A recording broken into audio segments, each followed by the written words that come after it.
Hello আসসালামাইকুম, সবাই কেমন আছেন? আশা করি সবাই ভালো আছেন। আমি আল্লাহর রহমতে আছি ভালো। যে যেখান থেকে দেখতেছেন আমার পেজটা একটু ফলো দিয়ে দিন।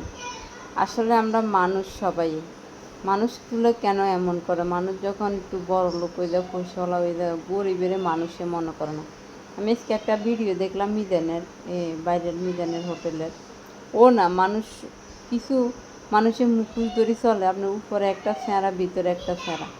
গরিবদের ওরা কি মানুষ না? শুধু বড় লোকেরাই মানুষ। মানুষ বড় লোক মানুষ কেন গরিবদেরকে এত অসম্মান করে, এত অপমান করে? আমি কয়েকটা কোরবানের ভিডিও দেখছি, ওরা কোরবান দেয় শুধু নিজের জন্য, গরিবের জন্য দেয় না। নামে হুডাঙ্গি করে কোরবান দেয়। এই কোরবান কি আল্লাহ কবুল করবো? কখনো করতো না। গরিব গুণারে মানুষ এক টুকরা মাংস মেলায় মেলায় দেয়। আহারে আল্লাহ, আল্লাহ খালি বলবে মনে হয় দেখতে আছে, এই কারণে আল্লাহ ধনী গরিব ব্যবধান বানাইছে। কয় আল্লাহ শতানের বাতি সবসময় আগে জ্বলে, আর যারা সৎ মতো চলে তাদের বাতি সবসময় নিচে জ্বলে। আল্লাহ কাউরে দিয়ে পরীক্ষা করে আর কাউরে নিয়ে পরীক্ষা করে। আজকে আপনার 7 তলা বিল্ডিং আছে, আল্লাহ নিতে 1 সেকেন্ডের সময় লাগবে না।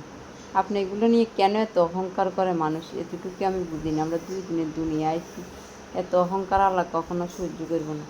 ভালো লাগলে সবাই পেজটা ফলো দিবেন।